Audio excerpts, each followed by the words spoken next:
It's time for ROTD Weekend.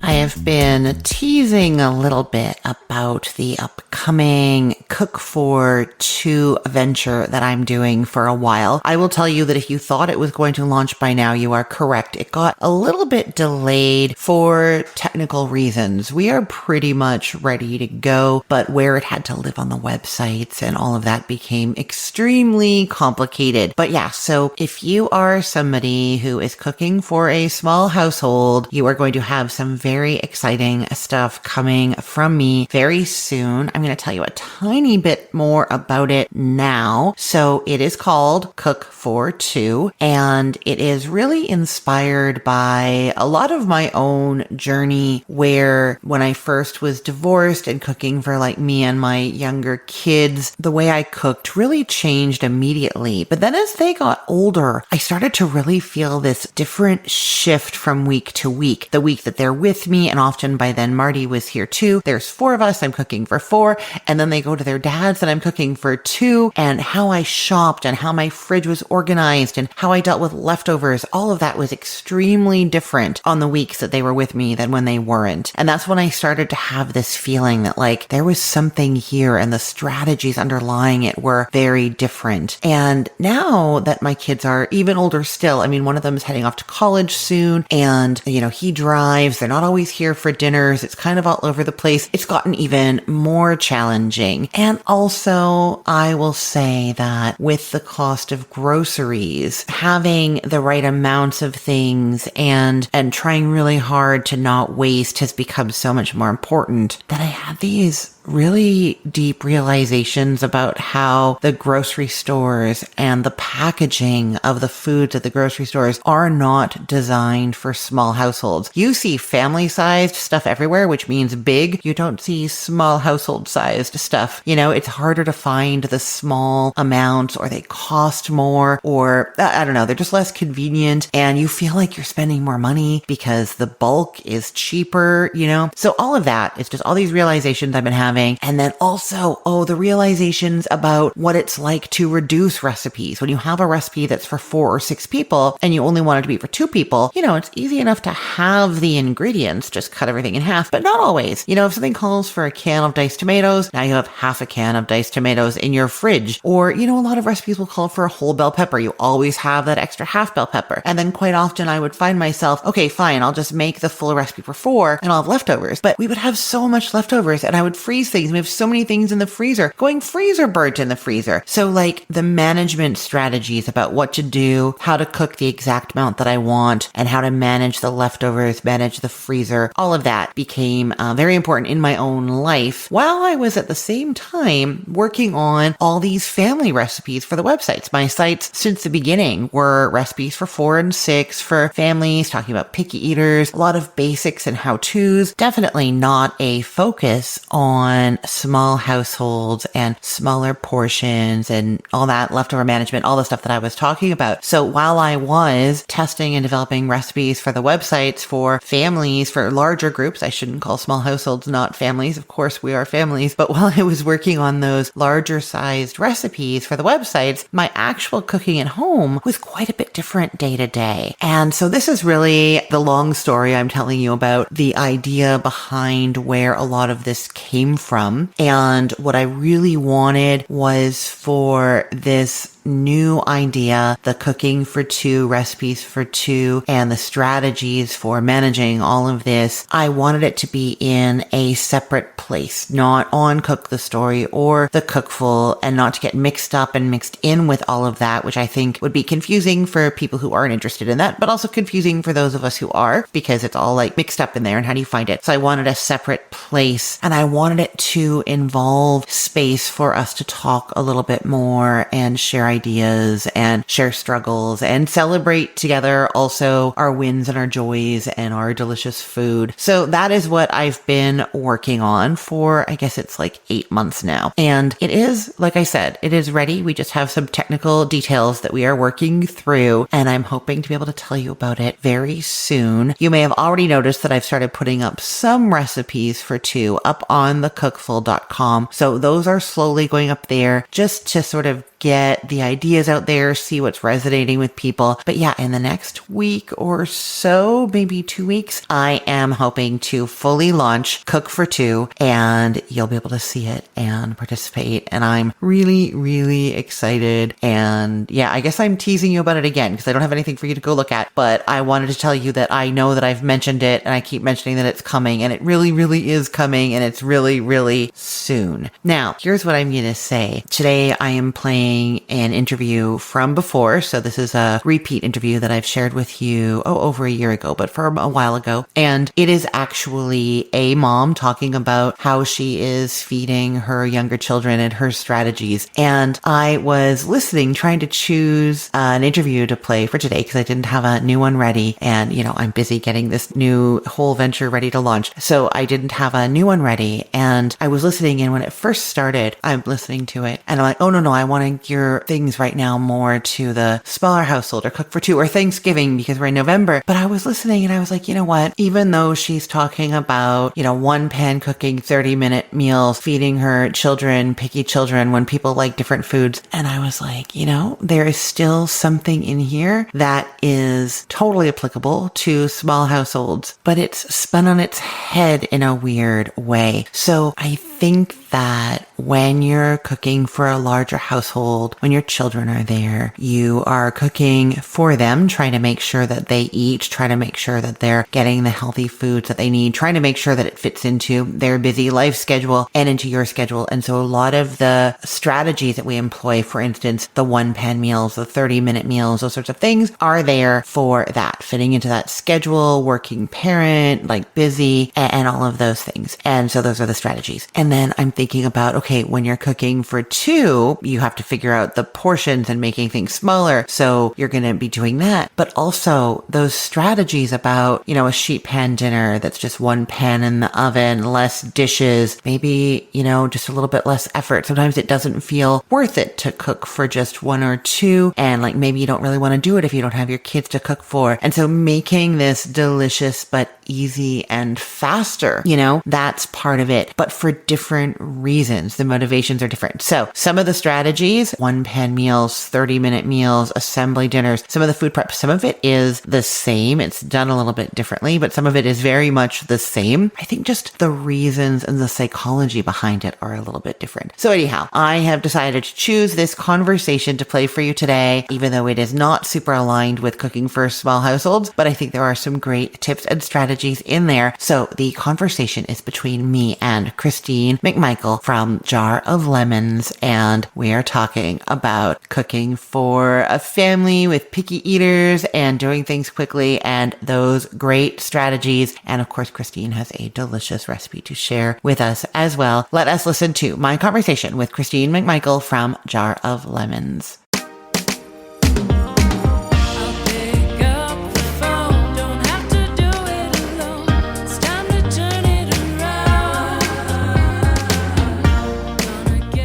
Christine McMichael, welcome to the show.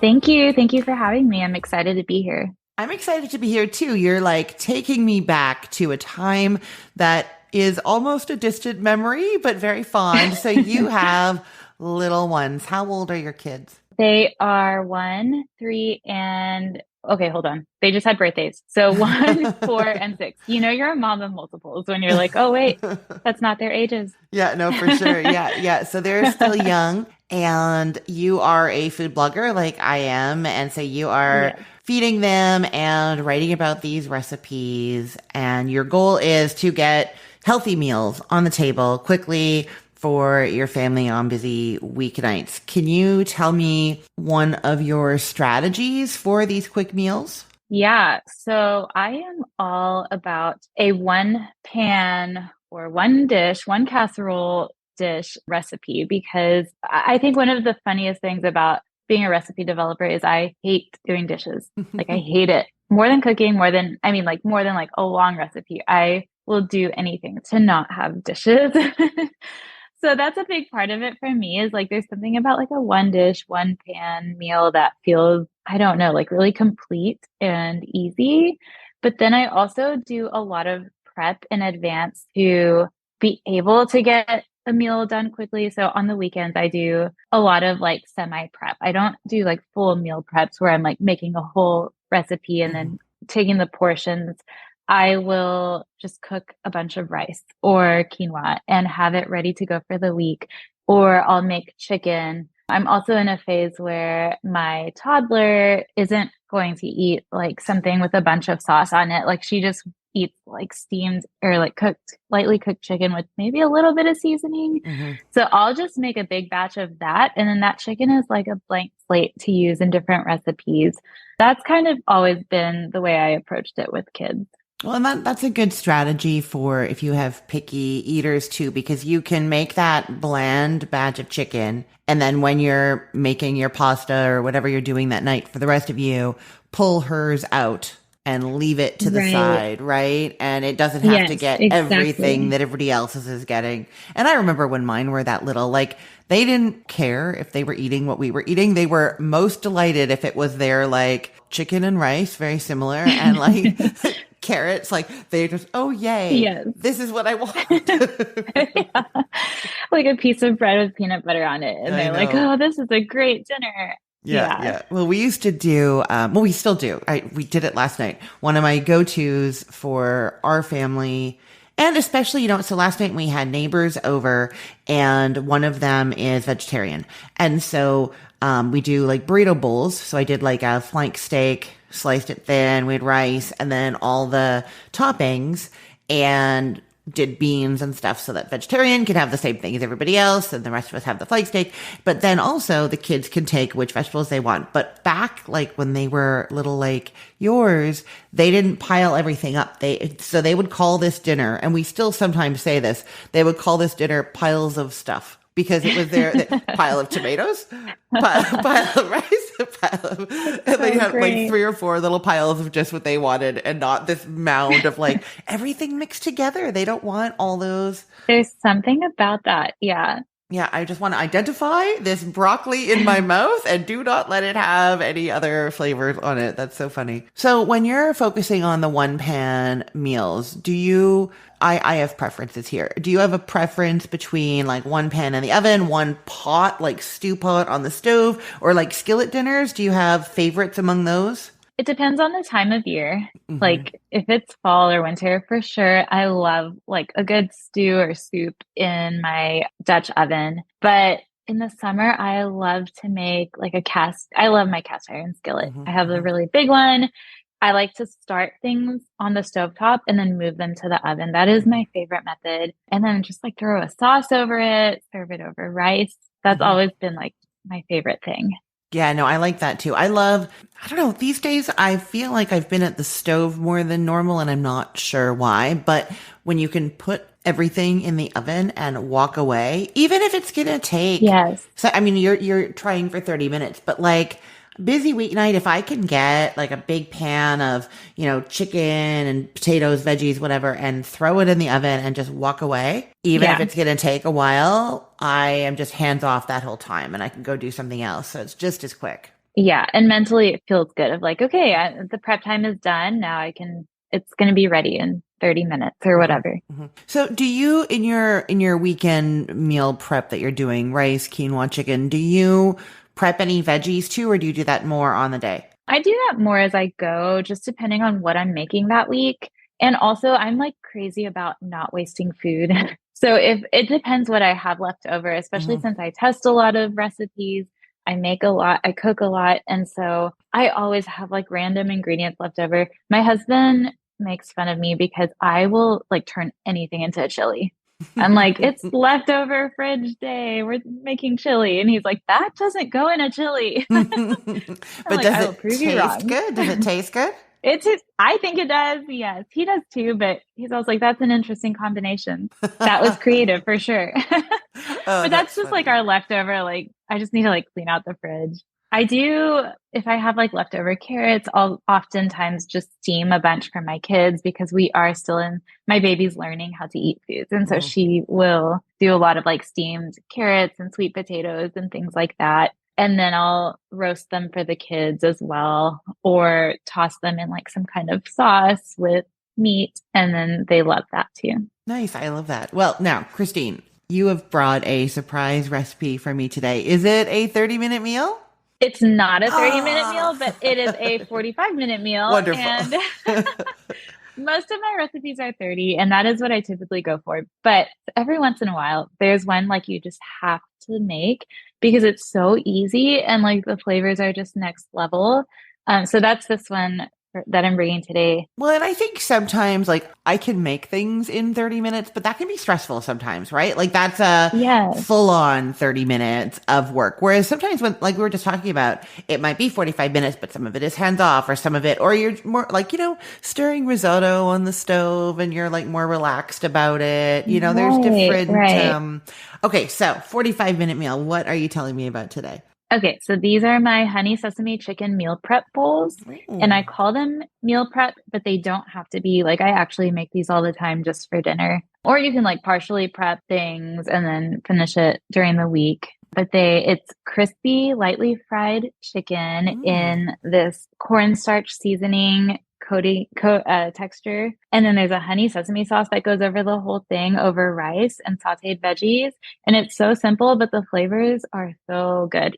And my kids like it. And they are Oh, picky about things like this. So nice. Is it's one of my favorites. It's that sweet sauce, right? Like I find that that's Yes. like one of the gateways when they're little. Like, oh, you don't like sauce in your food. What about this sauce? This one has sugar in it. Yeah. Yeah, yeah. And I like that you can make it spicy, but it doesn't have to be. You can kind of Hmm. adjust it to taste, Hmm. which is Hmm. awesome for parents who want something a little more flavorful. Yeah, for sure. Okay, so where do you start when you're making this one? Okay, so I start with the chicken. I cube the chicken breast into bite-sized pieces, and then I mix together really easily this cornstarch seasoning mixture, which I will add. You can use tapioca starch. Hmm. The best thing about this is you can adjust the coating to taste. I actually don't typically fry or coat my meats in breading, Hmm. but this one is worth it. Hmm. And you can half it. You don't have to do the full amount, Hmm. or you can even just sprinkle some on there. Once it's coated, you lightly fry it in avocado oil on the stove top. And then while that's happening, you whisk the sauce together. So the sauce is made out of, we have honey, tomato paste, tamari or soy sauce, or I use coconut aminos a lot, sesame oil, ginger, salt, and then sesame seeds. So it's So, very, very simple. so the coconut aminos are instead of the soy sauce?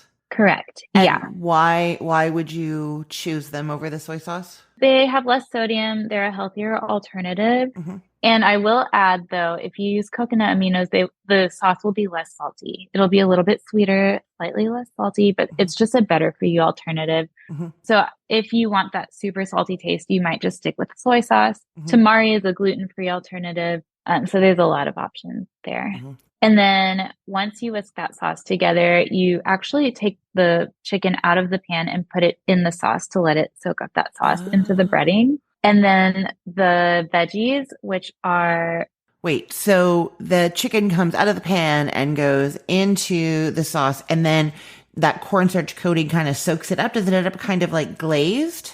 yeah, it Oh, turns into like this glaze over the crispy breading. nice. And then using that same pan, because Yeah. I will not use another pan, I add some more oil and then I just lightly saute the snow peas, Brussels sprouts, carrot, and then add a little bit of seasoning on there as Mhm. well. And it is so easy. Then I put the veggies over cooked rice. So Mhm. I like to use, this is kind of my weeknight hack. If I'm being honest, I also like to use these packets. I think they're called Seeds of Change or something like that, the Mhm. brand. And it's organic rice, jasmine rice, and you just put them in the microwave and it makes perfectly fluffy rice for bowls, Oh. which I love. Or I cook it in advance and I have it ready Mhm. to Mhm. go. Just heat it up and then put the veggies over it, put the chicken over it, and then drizzle the sauce. And And there's it is so so there's easy. so there's extra sauce. The chicken goes in the sauce. It soaks up some of it and kind of coats it, and then there's more left for There's drizzling over. extra. Oh yeah, for Oh, sure. I always like to have a little extra sauce to drizzle. that sounds delicious. Yeah, So, and there was sesame seeds in there as well, or sesame oil? both actually. Oh, So okay. it's in the sauce. You could also add it just on top of the Mhm. entire bowl, or you could add extra. I also like to add chopped green onions on top, of course. That Mhm. tastes amazing. I love that too. Um, Yeah, there's just so many ways you can make it your own. Cilantro would be nice on there as well. Yeah, lime juice, Hmm a little bit hmm of lime. Yeah. I love this. I think my kids would love this too. They actually both, you know what? I'm not going to call them picky. They have their sets of taste that they have developed, but they both actually really like the like teriyaki chicken at the mall. We don't go to the mall very often, but when we end up there, they want it Doesn't every everyone time. I though? know, it's so good. And so when I do like riffs on that for dinner, they usually like the food that I make, but they'll say it's not as good as the mom, but it's really good. Like so I think that Yeah, that's so funny. this would be a fun way to like do that same idea that I know they like, but not have them like directly comparing me to the mom. Yes, this is not teriyaki. Yeah. It is different, but similar. I Yes, think they like that it. is so funny. Well, Christine, this is wonderful. I will put the link to this recipe in the show notes for everybody. And can you let everyone know where they can find you online? Yeah, absolutely. So it's jaroflemons.com for all of my recipes. You can also sign up for my email list on there and get them directly to your inbox. And then on Instagram, I'm jar.of.lemons. And then everywhere else, I'm Jar of Lemons. Pretty easy to Oh, find. and you have a beautiful Instagram account with lots of followers Thank too, right? Yeah, you. you're doing a lot of great stuff on there. It's really nice. Thank you. It's been fun connecting with my audience on there and seeing what they love. Yeah, everyone definitely go and check Christine out there, jar.of.lemons. Thank you so much, Christine. This has been great. Thank you so much.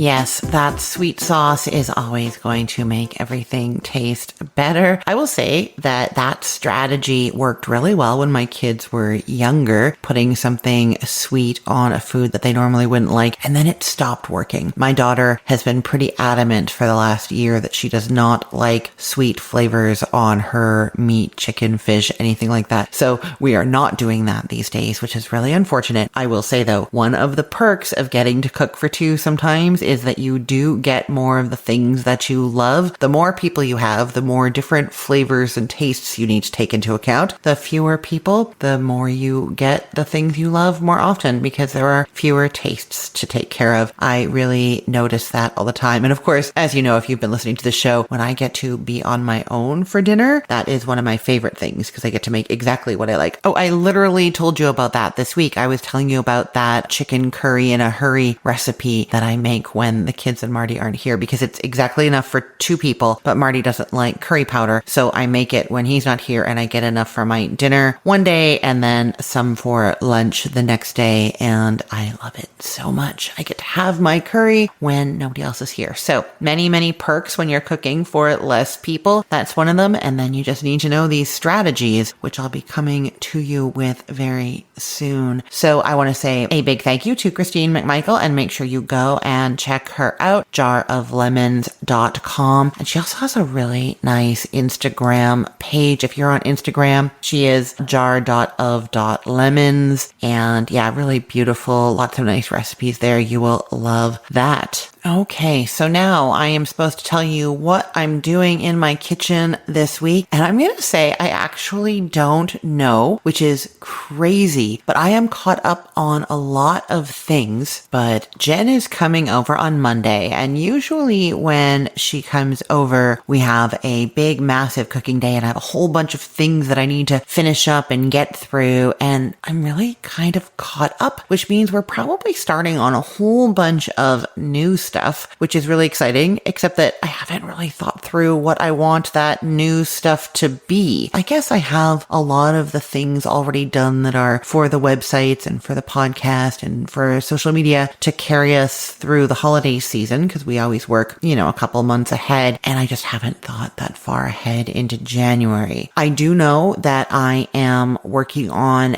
air fryer chicken tenderloins, so we will probably do either the photos or video of that and some chicken drumstick recipes. I do one for me and the kids all the time that they really like that is chicken drumsticks that are baked and have barbecue sauce, and I don't know, they're just like really juicy and delicious, and I don't really pay attention to what I do for those, and so I want to pay attention and then recreate it and make sure I'm writing it down. There's also a very easy spaghetti and meatballs that I make. I'm not sure it's so much a recipe as, winging it and making some meatballs and then, putting it in tomato sauce with, spaghetti. But again, this is one of those things that I make all the time, but don't follow a recipe for. I just wing it and they love it. So maybe I should write down what I'm doing. So I might try some of that as a first step, writing down and going through and making those really nice recipes. And I know that a lot of the recipes that we've been doing, the cook for two recipes, they don't have videos yet. So I might actually look through and do some videos for those. So yeah, that is what's on my agenda. I'm obviously recording this a couple days before you're listening. It is Thursday. You'll be listening on Saturday. Jen is coming over on Monday. So between now, Thursday, and